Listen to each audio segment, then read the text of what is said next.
Good evening, everybody.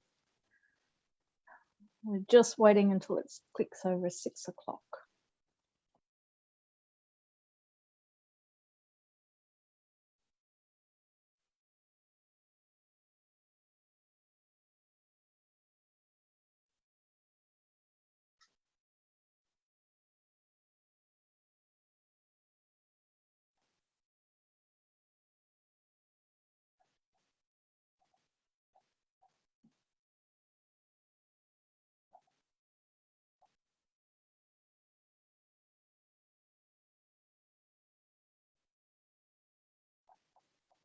Wonderful. Well, we're going to kick off on time this evening. So thank you, everybody who has joined us for this evening's retirement planning webinar. You're joined by myself, Jolene Stockwell, and John Cheney, our Perth Regional Manager. We also have another colleague in the background helping us with the tech issues. So thank you for that, Justin. So just to start with this evening, we will go straight into it. And we'd like to acknowledge the traditional custodians on the land on which we work and live and recognise their continuing connection to the land, water and community. We pay respect to elders past, present and emerging. All of this lovely fine print for yourselves just outlines that it is factual and general information this evening. So that means that it's not personal to your situation. So you need to take that into account before you take any action with your own situation. So thank you for joining us, but please don't take any of it personally. So your retirement goals, though, please tell us what you're thinking about your retirement. Everybody's a wee bit different. Cruises used to be a lot more popular than they are right now, and we used to do a lot more travel than we can right now. So things have changed a lot, but we're hoping that they will open up again and change for yourselves so that you can do all of the things that you've been thinking about doing in your own retirement. But it is very much what's important to you. But there are some broad parameters that we can help you with and help you understand where you sit with your retirement. So we're looking at the retirement standard, and this is what we use as a bit of a benchmark to help people understand where they sit and what they can afford. So the full age pension for a single or a couple person is a very quiet life. You're budgeting to afford things that you want. A modest lifestyle, you can afford to repair things when things break down. You've got some private health, you can afford some local travel. We're going to go this into a little bit more detail, but when you're looking at these numbers, have a think about what you're spending or what you're thinking you'll be spending in retirement and where that might actually put you.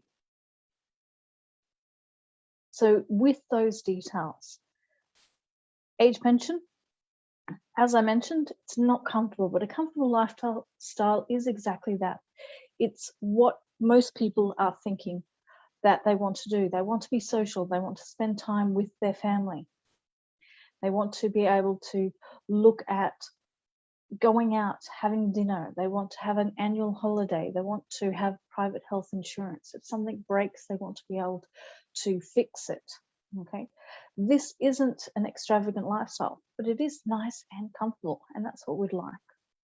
So to be able to be in that range depends on how much you have saved.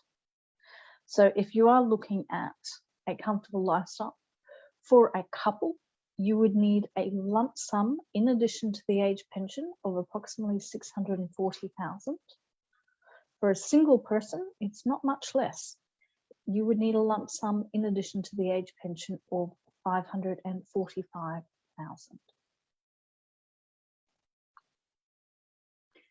When we're trying to help people with their retirement, we're looking at a holistic view. It's not just what have you got in super, it's cash, your family home, your super property shares, any other assets that you have that forms part of your retirement picture and what you'll be doing and how you'll be living going into the future.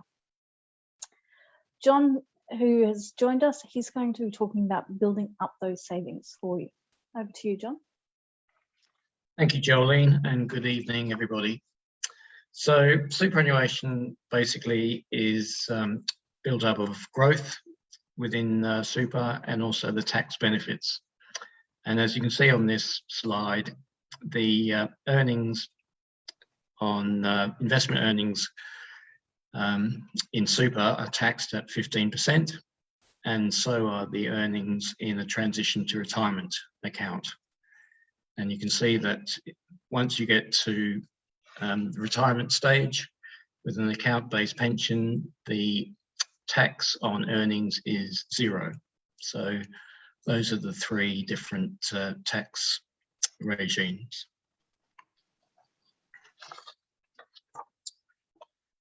So we'll be jumping around a little bit between accumulating super and also accessing super and everything in between.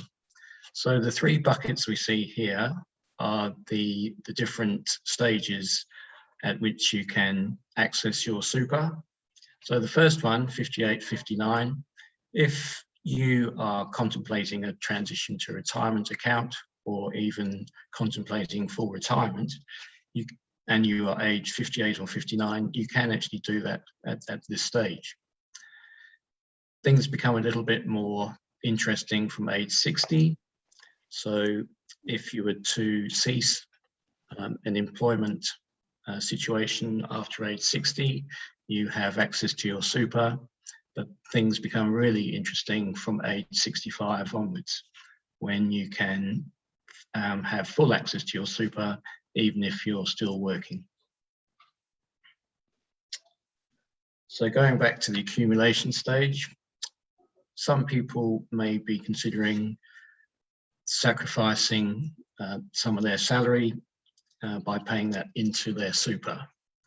So if we look at the different tax brackets here, we can see that anybody earning over $18,200, their marginal tax rate is roughly 19%.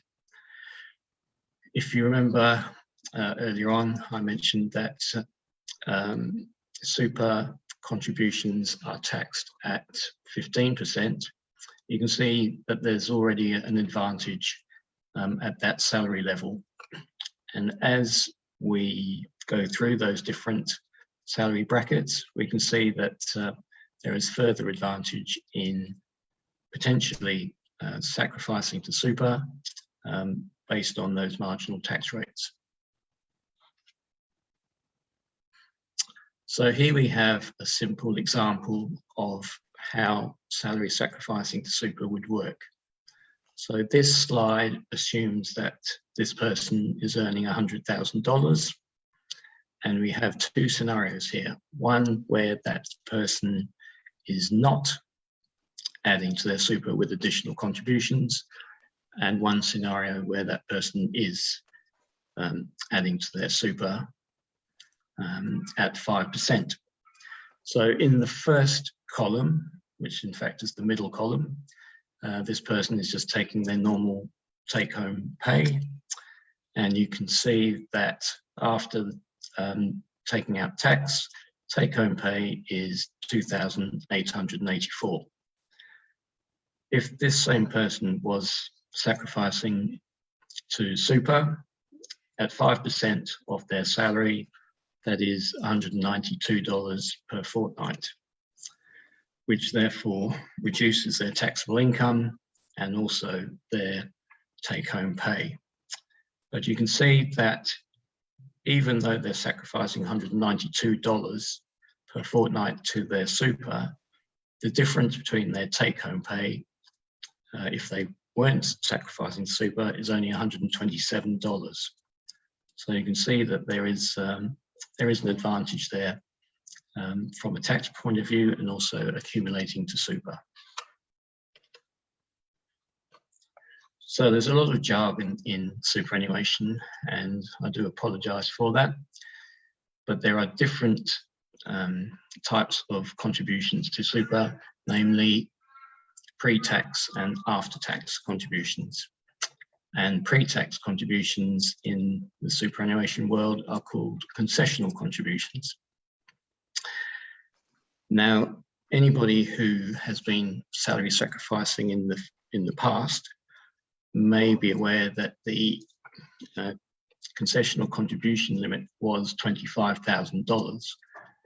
From the 1st of July this year, this has increased to $27,500. So if you are already sacrificing to super, you may want to revise your calculations. But also please take into account that the employer contribution has now increased from 9.5% to 10%. So that again may have to be reviewed in your calculations. And as you can see there, the contributions tax for employer contributions and any pre-tax contributions, they are taxed at 15% on entry.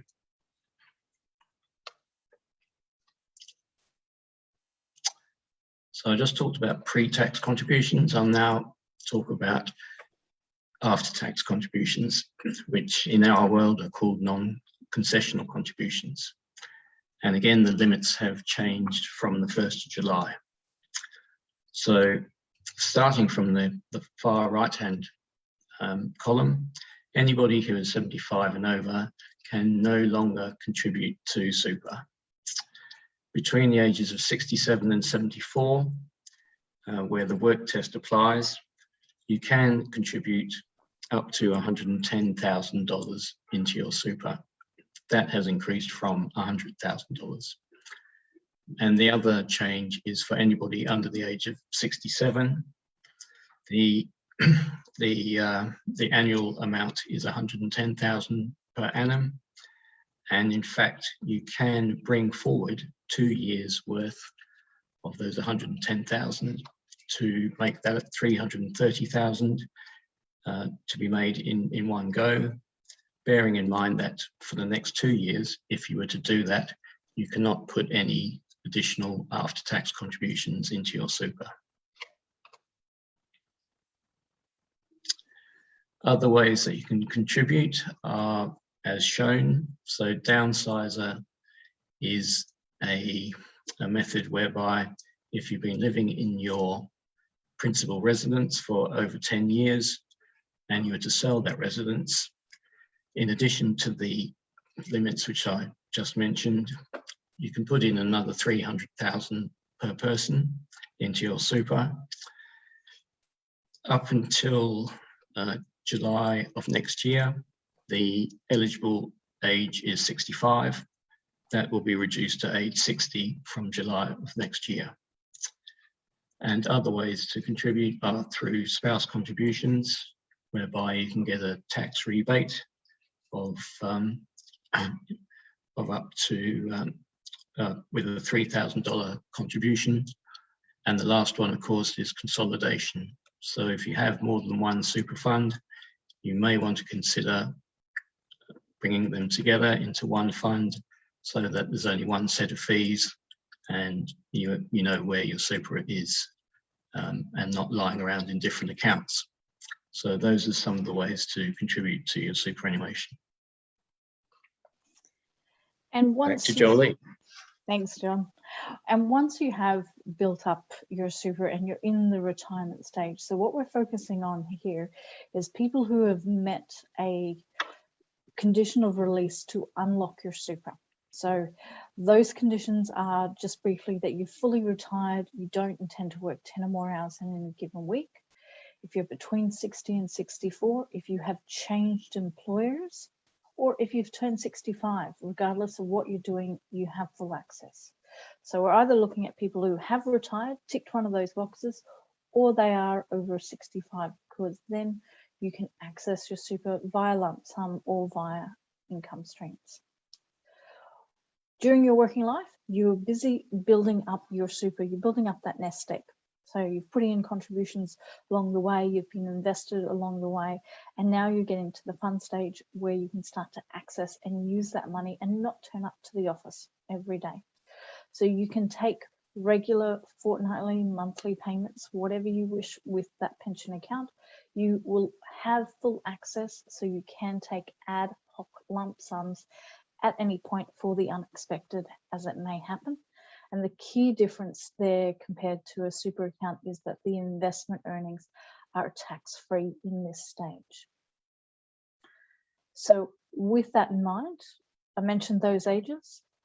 If you're 58 to 59, there is still some tax on the regular income. Everybody, as John mentioned, from age 60, things get more interesting.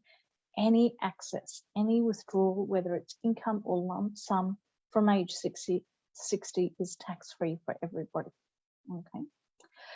If you've got an account-based pension, that means that you have to take a withdrawal. You can't put all of your lovely savings in this wonderful account where it's tax-free investment earnings and not take a payment during the year that you've got that open, okay? At the moment, those minimums that you have to take are between 2 and 7%. That is a reduced amount. They are normally, without the impact of COVID, between 4 and 14%. So this financial year, we have a special reduced rate.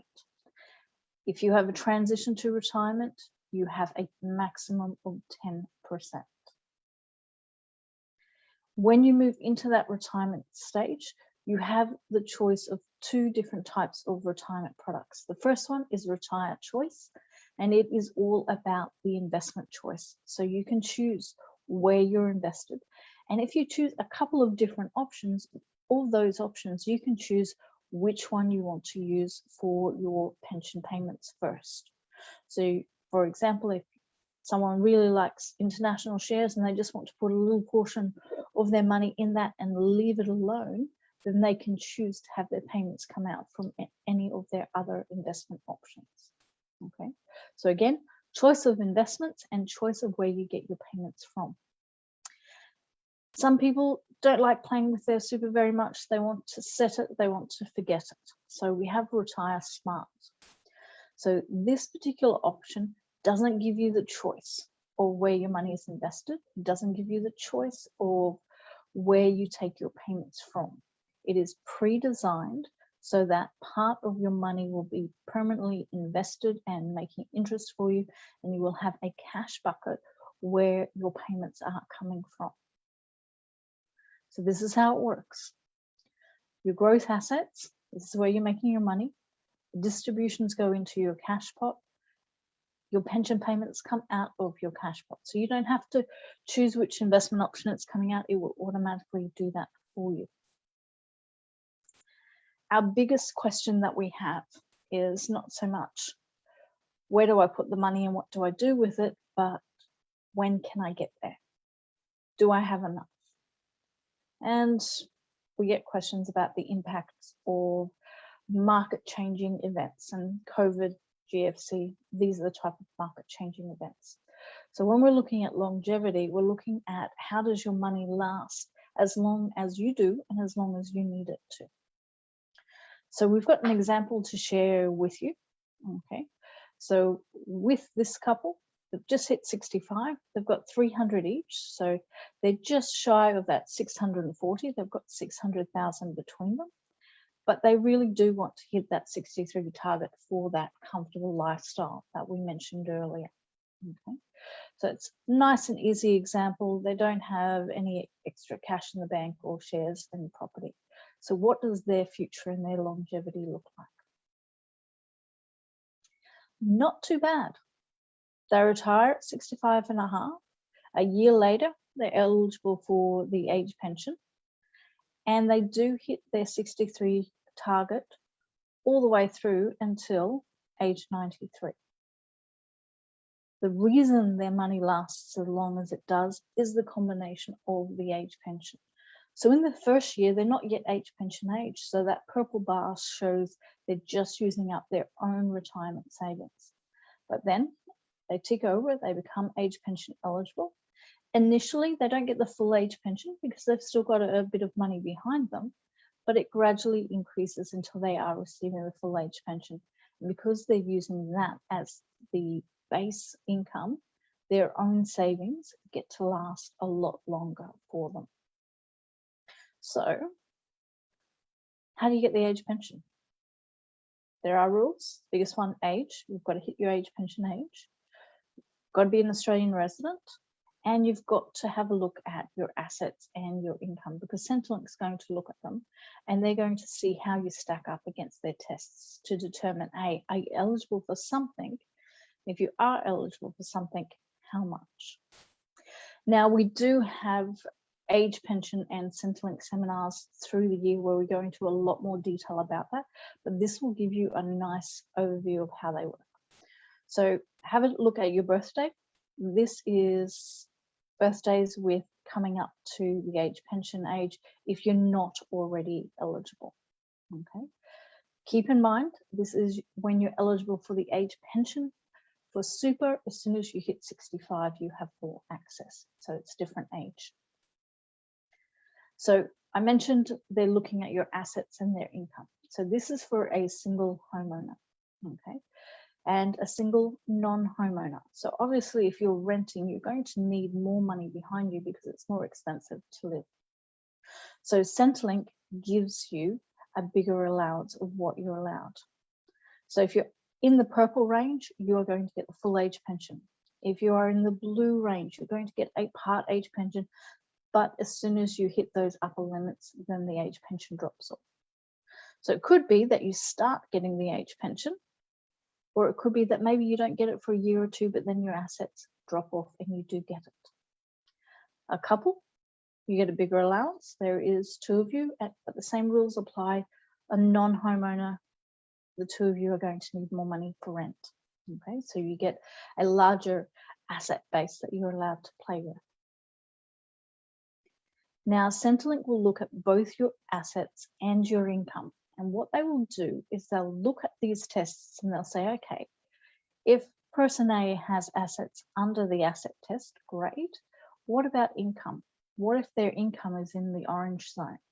Well, if their assets are in the blue zone, but their income is in the orange zone, I'm sorry, you're not getting any age pension. So whichever of these two tests give you the smallest amount or gives you zero, that's what they're going to count, and that's what you will receive. Centrelink age pension rates. So for a single person, a little bit over 25,000. For a couple, almost 19,000 each. And if you have to live apart due to ill health, both of you receive the single rate at that time. Okay. So if you're thinking, I want the comfortable lifestyle, well, this is what the age pension might provide you. Your assets and income are under the limits, but then you've got to provide that extra amount to get you to the lifestyle that you want. Don't forget about the Commonwealth Seniors Healthcare Card. Some great discounts if you're not eligible for the age pension card, and also have a look at your state and territory. There has been an increase in the age at which the state and territories cards are available. Here in Western Australia, it was 62. It has edged up now to going on 64. But check your eligibility, because the earlier you can start receiving discounts and saving, the better. And John, back to you. Thank you, Jolene. So with the estate planning, there are a few things to take into account.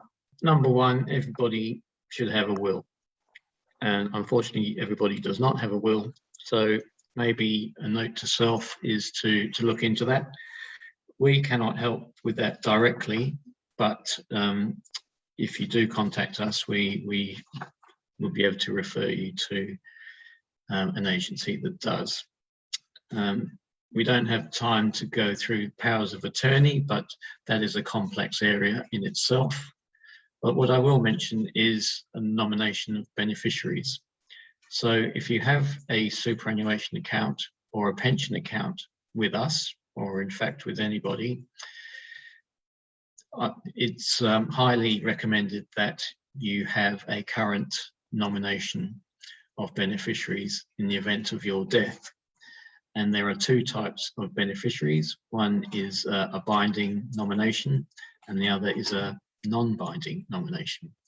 And as the word suggests, the binding nomination is incumbent upon the trustee to pay your superannuation out on your death as per your direction in the nomination form.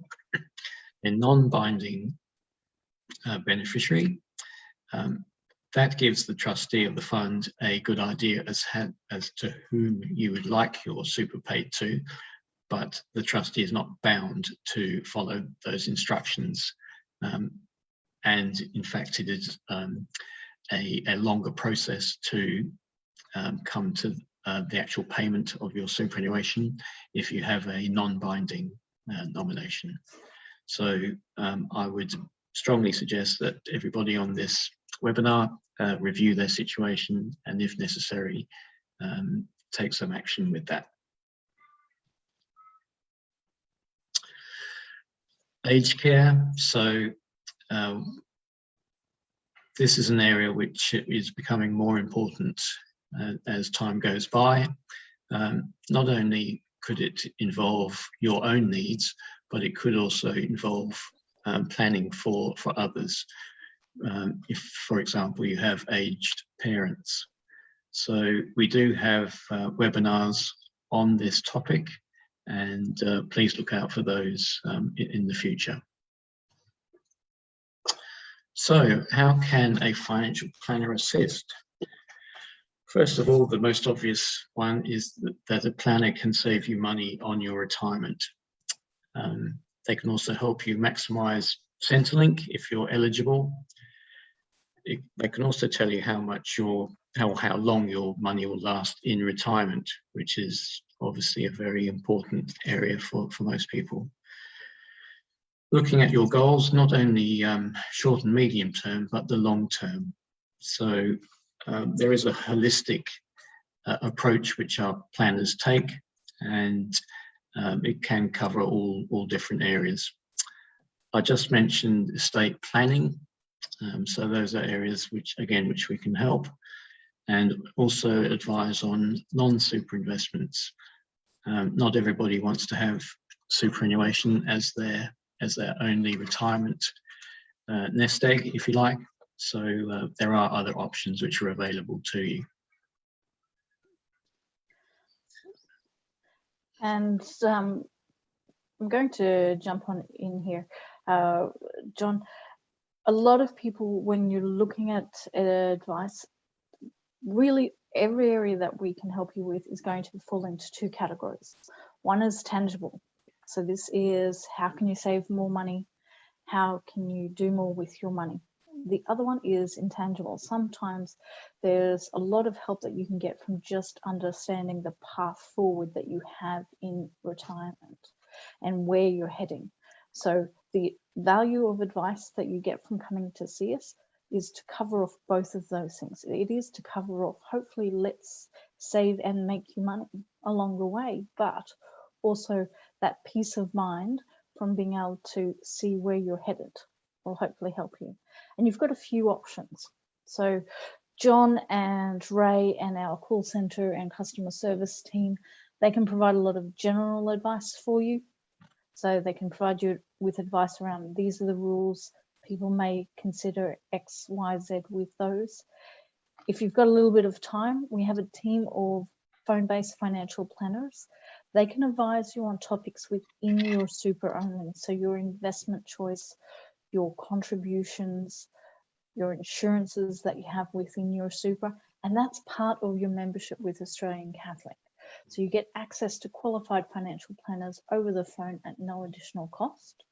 And then you're looking at the comprehensive advice side. So you've got myself here in Perth, but we also have a team in Brisbane and Sydney. So we often do meetings over Zoom across Australia, depending on when people need and want their appointments.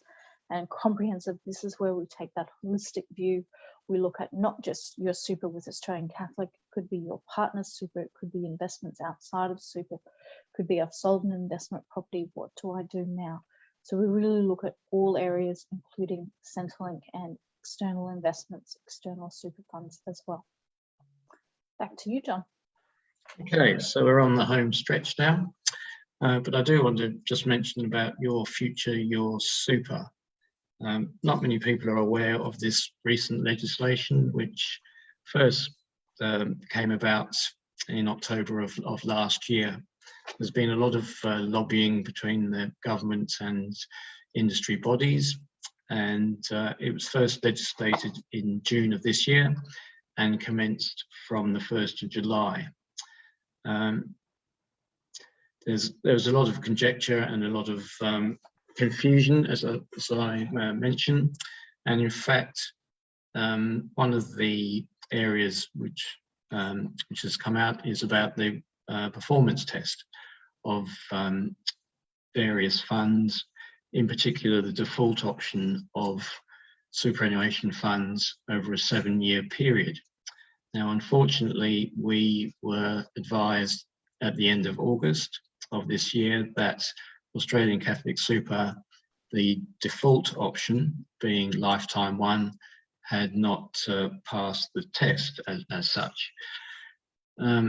Unfortunately, again, as I said, that there is confusion with this, and a lot of industry commentators have made comment that the test was probably not as fair as it should have been.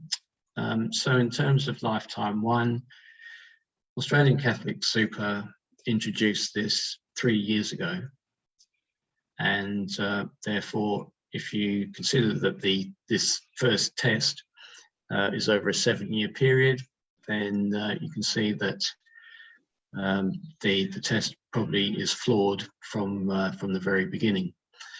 And if you look at the government's comparison tool, you will see that over a 3-year period, lifetime one has actually performed quite adequately, and therein lies the confusion.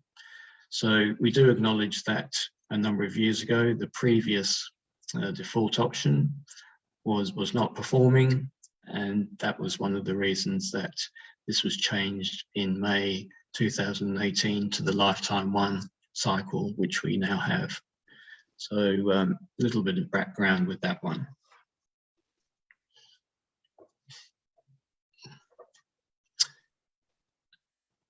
Right, so as I mentioned, there is a dedicated section on our website where you can have a look, and also the comparison tool on the ATO website, where you can look at various options available to you, if you so wish. So we'll leave it at that. Thank you. So, as you're probably aware, as a lifetime one investor in this fund, there are various age brackets. So anybody who is under the age of 40 and has lifetime one as their option would have earned just under 21% in the last 12 months. So we're very happy with that outcome. And on this slide, you can see the performance over the last 12 months for each subsequent age bracket to age 70 and over. And again, all of those performance figures are very acceptable. And you can see the 3-year return. As I mentioned, we are very pleased with those returns over the last 3 years, and I would encourage you to compare those with other super funds in the market. So the trustee is cognizant of the situation, and we very much are looking to meet our members' best financial interests and needs. And so our aim is to do the best for our members, and also with as well as the returns over the last 12 months, we have seen a reduction in our administration fees. We've also won awards for our insurance product, member services, and also very recently for our financial planning team. So congratulations to all of them, and I hope you take comfort in the fact that we are continuing to meet our members' best financial needs. I mentioned earlier about the aged care webinar, which we offered to members, as well as this retirement planning webinar this evening. We also have webinars on Centrelink and also a quarterly investment webinar. So please look out for those. So finally, I will make mention of the member portal. So every member who have email address and mobile can access the member portal, which gives you a 24/7 view of what's happening with your account, whether it's super or pension account. And if we go to the next slide, we can see what is available to you. You can see your account balance, make a contribution, change your investment options if you wish, work out how much insurance you have, the beneficiary, which I mentioned earlier, and which I hope you will review. And we're constantly adding to that. So I do commend the member portal to you. And finally, for this part of the presentation, these are our contact details. So you have the 1300 number, you have an email address, and also, of course, our website. So thank you for that, and hopefully we have some questions. So thank you everybody for joining us. We haven't had too many questions come through on either the chat or the question function. It is near the top of your screens as well. But if we don't get any questions coming through, thank you very much for joining us this evening and for giving us some of your valuable time. I hope we've been able to start, or at least come to you with a bit more information that is helpful on your journey, on what you're planning on doing for your retirement.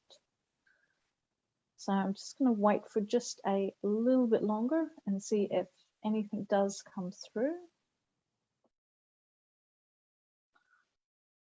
No, everybody, thank you so much for joining us and have a very lovely evening. Thank you and good night.